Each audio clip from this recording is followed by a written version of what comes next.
এই যে আলু ক্ষেত, এই যে আলু ক্ষেত, এই যে কৃষকেরা গাছ কাটতেছে এবং এই যে চিরাই নদী, এই যে সূর্য উঠে ঘোরাঘোরা পোলাপাইন।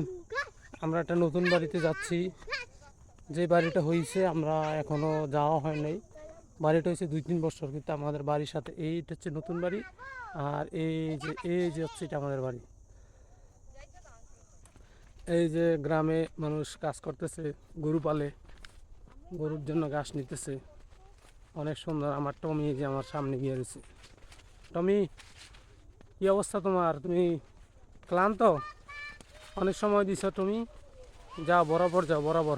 টমি ক্লান্ত হয়ে গেছে। টমি, কি অবস্থা তোমার? মনা, সে ক্লান্ত হয়ে গেছে। ধরো ধরো ধরো টমি।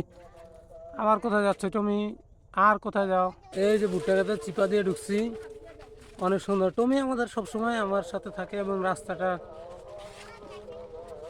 রাস্তাটা দেখায় নিয়ে যায় এবং টমির অনেক সুন্দর লাগতেছে। টমি, এই যে তুমি এখানে এসে আবার ধান গাছ খায়। মাশাল্লাহ, অনেক সুন্দর। ধান ক্ষেত দেখেন কি সুন্দর। আসলে গ্রাম অনেক সুন্দর। যে গ্রামে জন্মগ্রহণ করেন নাই, আসলে গ্রামের অনুভূতিটা বুঝবেন না। এটা হচ্ছে মাটির টান। একদম অনেক সুন্দর ধান, মাঝখানে একটা জমিতে, কি সুন্দর। আমার টমি, টমি, টমি তুমি কি করতেছো?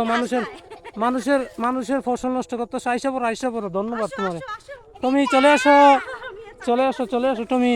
আইসা পড়ো, আইসা পড়ো টমি। টমি, অনেক সুন্দর। বাড়িতে আসছি, এই বাড়িটা নতুন করছে, কখনো আসা হয়নি এবং বাড়িটা অনেক সুন্দর। ওয়াও, মাশাল্লাহ।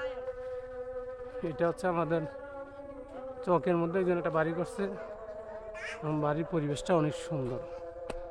মাশাল্লাহ, মাশাল্লাহ।